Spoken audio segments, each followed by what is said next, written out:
Hello बच्चों, मैं राम कुमार। मेरे YouTube channel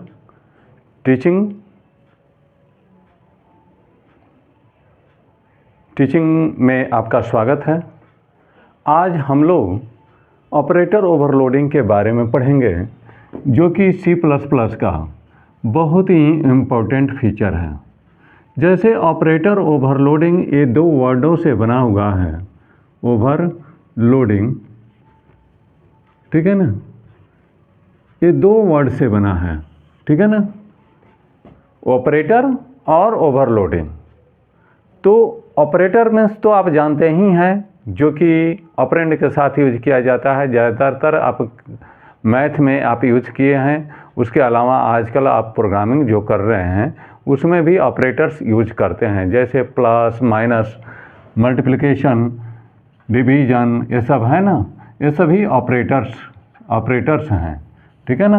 plus, minus, multiplication, division, modulo, ये सब यूज़ करते हैं ना। Less than sign, greater than sign, ठीक है ना, ग्रेटर देन, इक्वल टू, या equal to, assignment sign, equal to, ये सारे ऑपरेटर्स हैं, ठीक है ना। और ये ऑपरेटर किस टाइप के हैं? तो बिल्ट इन ऑपरेटर्स हैं, बिल्ट इन ऑपरेटर, ठीक है ना, बिल्ट इन ऑपरेटर हैं, ठीक है ना। और ये काम किस पर करते हैं प्रोग्रामिंग लैंग्वेज में? तो बिल्ट इन डाटा टाइप्स पर ही ये काम करते हैं, बिल्ट इन डाटा टाइप्स पर ये काम करते हैं। तो बिल्ट इन डाटा टाइप्स क्या है? बिल्ट इन डाटा टाइप्स, जैसे आप क्या करते हैं कि वेरिएबल डिक्लेयर करते हैं, तो बिल्ट इन डाटा टाइप्स क्या है? इंटीजर है, फ्लोट है, ठीक है ना, डबल है, सिंगल है, कैर है, ठीक है ना। ये सारे बिल्ट इन डाटा टाइप्स हैं। तो ये जो ऑपरेटर्स हैं ये जनरली इस पर काम करते हैं, बिल्ट इन डाटा टाइप्स पर तो काम कर ही रहे हैं, ठीक है ना। लेकिन अब हमको इसके अलावा इन लोगों के अलावा, ये डाटा टाइप्स के अलावा यूजर डिफाइंड डाटा टाइप पर भी काम करवाना है इस ऑपरेटर के माध्यम से। और इसी काम को हम लोग कहते हैं ऑपरेटर ओवरलोडिंग, ठीक है ना। अब ऑपरेटर ओवरलोडिंग प्रोग्रामिंग में कैसे किया जाए, इसके लिए भी एक फंक्शन बनाया गया है, जिसको कि कहते हैं ऑपरेटर फंक्शन। ठीक है ना। ऑपरेटर फंक्शन क्या होता है? ऑपरेटर फंक्शन, ठीक है ना, फंक्शन को ऑपरेटर को ओवरलोड करने के लिए जो फंक्शन तैयार किया जाता है उसको कहते हैं ऑपरेटर फंक्शन, ठीक है ना। ऐसा नहीं कि बस छू मंत्र से काम हो जाता है, ठीक है ना। उसके लिए हम लोग क्लास के अंदर जैसे मेंबर फंक्शन डिफाइन करते हैं ना, उसी तरह ऑपरेटर फंक्शन को भी डिफाइन करते हैं। तो ऑपरेटर फंक्शन का syntax of operator function, syntax of operator function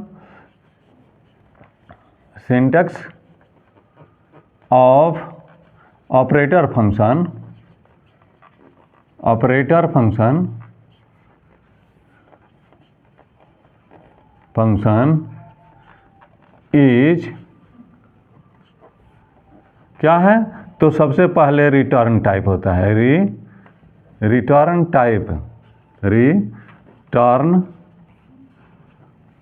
type, ठीक है ना। उसके बाद हम लोग ऑपरेटर कीवर्ड लिखते हैं, ऑपरेटर कीवर्ड, ठीक है ना। उसके बाद ऑपरेटर का सिंबल देते हैं, साइन, अब शॉर्ट में लिख देते हैं ऑपरेटर साइन, चिन्ह, ठीक है ना। और उसके बाद इसमें आर्गुमेंट्स देते हैं और ये पैरेंथेसिस क्लोज कर देते हैं। और इसमें जो वर्क हमको कराना होता है ऑपरेटर फंक्शन में, ठीक है ना, वो सारे इंस्ट्रक्शन हम इसमें लिख देते हैं, ठीक है। यही तो हमारा इंस्ट्रक्शन लिख देते हैं, ठीक है, इंस्ट्रक्शन, ठीक है, लिखते हैं। और ये सिंपल फंक्शन के जैसा ये वर्क करता है। लेकिन अंतर क्या है कि इसमें रिटर्न टाइप, अब ये रिटर्न टाइप क्या होगा, तो C++ में जितने भी वैलिड डाटा टाइप्स हैं वो हो सकता है, या ये वॉइड हो सकता है, या यूजर डिफाइंड डाटा टाइप, ये हमारा ऑपरेटर फंक्शन रिटर्न कर सकता है। ठीक है ना। उसके बाद एक ऑपरेटर कीवर्ड लिख देंगे, ठीक है ना। और उसके बाद जिस ऑपरेटर, यानी ये सारे जो ऑपरेटर हैं, ठीक है ना, लगभग आपके दिमाग में जितने सारे ऑपरेटर आ रहे होंगे उसमें से लगभग सारे ऑपरेटर को ओवरलोड किया जा सकता है। तो इसमें से जिस भी ऑपरेटर को आप ओवरलोड कर रहे हैं तो उसका सिंबल, जैसे प्लस, फॉर एग्जांपल अगर प्लस ऑपरेटर को अगर हम ओवरलोड कर रहे हैं तो यहाँ पर ऑपरेटर और उसके बाद प्लस का साइन और उसके बाद आर्गुमेंट हम पास कर देंगे। ठीक है। और पैरेंथेसिस के अंदर हम क्या करेंगे, सारे इंस्ट्रक्शन, जैसे अन्य प्रोग्राम में इंस्ट्रक्शन दिए जाते हैं कि उस प्रोग्राम को कॉल करने पर वो सारे इंस्ट्रक्शन एग्जीक्यूट होते हैं, वैसे ही इसमें भी हम लोग सारे इंस्ट्रक्शन दे देते हैं और जैसे ही इसको कॉल करते हैं ये सारे स्टेटमेंट का एग्जीक्यूशन हो जाता है और इसी को कहते हैं ऑपरेटर ओवरलोडिंग। ठीक है ना। मेनली ऑपरेटर ओवरलोडिंग का मेन पर्पस है कि हमको यूजर डिफाइंड डाटा टाइप पर भी इन ऑपरेटर से काम करना है। तो फॉर एग्जांपल एक ठो हम लोग प्रोग्राम बना के देखेंगे। ठीक है ना। पहले सबसे पहले इसमें एक ठो देखते हैं यूनरी ऑपरेटर को ओवरलोड करके। ठीक है ना। क्वेश्चन है,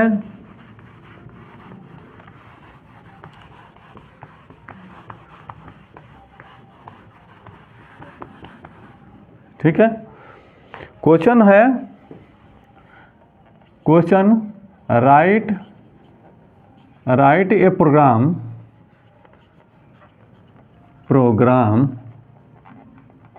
फॉर ओवरलोडिंग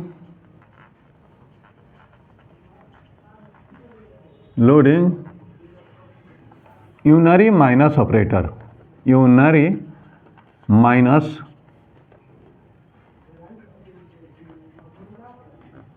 माइनस ऑपरेटर। ठीक है, ये क्वेश्चन है। यूनरी माइनस ऑपरेटर कहने का मतलब है, यूनरी ऑपरेटर किसको बोलते हैं कि वैसे ऑपरेटर जिसको वन ऑपरेंड की ज़रूरत हो तो उसको कहते हैं यूनरी ऑपरेटर। जैसे कोई पॉजिटिव संख्या है, जैसे 5 है, ठीक है ना, 5 है, ठीक है ना। अब इसको माइनस में दिखाना है तो हम क्या करेंगे, इसके पहले माइनस दिखा देंगे तो ये क्या हो जाएगा, -5 हो गया। ठीक है ना। और इसीलिए इसको कहते हैं यूनरी ऑपरेटर, चूँकि एक ही ऑपरेंड से हमारा काम हो जा रहा है, हम जो एक्सप्रेस करना चाहते हैं वो एक्सप्रेस हो जा रहा है। तो हमको भी, ये तो बिल्ट इन डाटा टाइप्स है, यानी ये इंटीगर है, फ्लोट है, डबल है, सिंगल है, कुछ भी हो सकता है। लेकिन अब हमको इस माइनस ऑपरेटर को किस पर यूज करना है, तो क्लास के ऑब्जेक्ट पर यूज करना है। ठीक है ना। इसलिए हम इसको ऑपरेटर ओवरलोडिंग बोल रहे हैं, क्योंकि अभी तक तो बिल्ट इन डाटा टाइप पर काम कर रहा था, लेकिन अब यूजर डिफाइंड डाटा टाइप पर भी काम करेगा, यानी अतिरिक्त काम करने जा रहा है, तो इसीलिए इसको बोलते हैं ओवरलोडिंग। ठीक है ना।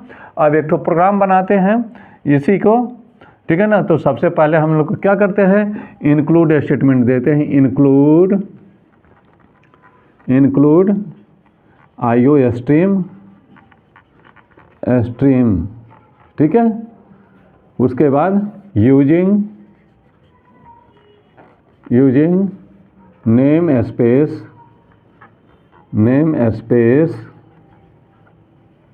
std, ठीक है। और एक तो क्लास बनाते हैं, उस क्लास का नाम रखते हैं सैंपल, ठीक है ना। अब इसके अंदर एक तो हम वेरिएबल डिक्लेयर करते हैं n, ठीक है। और उसके बाद पब्लिक सेक्शन में हम इसका कंस्ट्रक्टर डिफाइन करते हैं। कंस्ट्रक्टर के बारे में आपको पता है, कंस्ट्रक्टर जो 3 तरह के होते हैं, डिफ़ॉल्ट कंस्ट्रक्टर, पैरामीटराइज्ड कंस्ट्रक्टर और कॉपी कंस्ट्रक्टर। तो यहाँ पर हम लोग डिफ़ॉल्ट कंस्ट्रक्टर और पैरामीटराइज्ड कंस्ट्रक्टर को यूज करने जा रहे हैं, क्योंकि हमको ऑब्जेक्ट क्रिएट करने के साथ ही उसको इनिशियलाइज करना है। ठीक है, तो आपको पता है कि किसी भी कंस्ट्रक्टर को डिक्लेयर करने के लिए सबसे पहले उसका कंस्ट्रक्टर का नाम क्या होता है, तो जो क्लास का नाम होता है वही। ठीक है ना, तो सैंपल हमारे क्लास का नाम है। ठीक है ना, तो हमारे कंस्ट्रक्टर का नाम भी सैंपल होगा। ठीक है ना, और इसको बाय डिफ़ॉल्ट हम क्या करते हैं, 0 से इनिशियलाइज कर देते हैं। ठीक है ना, अब दूसरा पैरामीटराइज्ड कंस्ट्रक्टर हम यूज करते हैं सैंपल।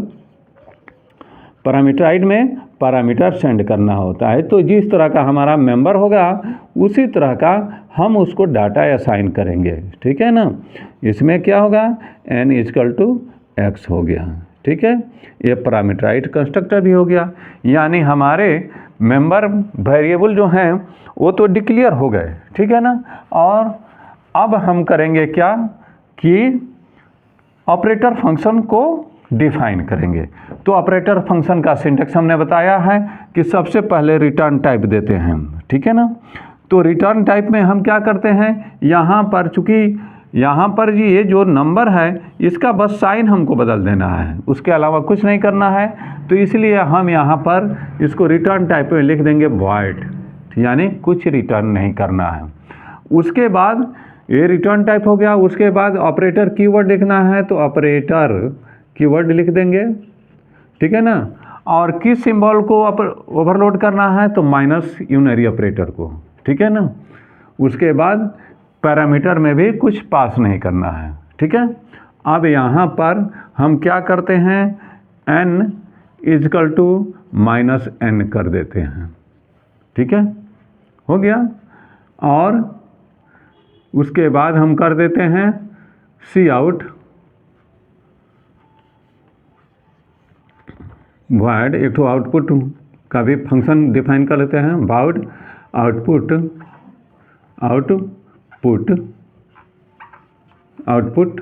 ठीक है, और cout वैल्यू इज ठीक है n कर दिया। ठीक है, और इस तरह से क्लास का डिफिनीशन समाप्त हो गया। ठीक है, बात आपको समझ में आ रहा होगा। अब हम एक तो क्या करेंगे, एक तो मेन फंक्शन डिक्लेयर करेंगे, int मेन। ठीक है, सैंपल क्लास का ऑब्जेक्ट एक तो क्रिएट कर रहे हैं, सैंपल, और ऑब्जेक्ट का नाम दे दे रहे हैं obj, इसको इनिशियलाइज कर दे रहे हैं 5 से। ठीक है, हो गया। चूँकि पैरामीटराइज्ड कंस्ट्रक्टर हमने डिफाइन किया है, तो ये 5 किसको आ जाएगा, x को आ जाएगा, और x क्या करेगा, n को असाइन कर देगा। ठीक है ना, तो ये n का वैल्यू है। ठीक है ना, अब इसको हम डिस्प्ले करना चाहते हैं, तो अब फंक्शन को कॉल करेंगे obj डॉट आउटपुट। तो ये क्या करेगा, आउटपुट में 5 वैल्यू इज 5 डिस्प्ले कर देगा। ठीक है ना, उसके बाद हम कर क्या रहे हैं कि अब इसका चिन्ह हम बदल दे रहे हैं, जैसे -obj कर दे रहे हैं। हमने क्या बताया कि x int x 5 कर दिए, और -x जब करेंगे तो इसका वैल्यू क्या होगा, -5 हो जाएगा। ठीक है, तो उसी तरह अब obj, ठीक है ना, कर दिए। उसके बाद यहाँ पर -obj हमने किया, तो इसका क्या मतलब है कि इसने इस फंक्शन को कॉल किया, और उसके वैल्यू को अब ये एग्जीक्यूट करा दिया, यानी n के वैल्यू को -n में कन्वर्ट कर दिया। ठीक है ना, अब इसको अगर हम डिस्प्ले कराएंगे obj डॉट आउटपुट। ठीक है, तो ये आउटपुट क्या होगा इसका, तो आउटपुट ये होगा, पहला में आउटपुट होगा वैल्यू इज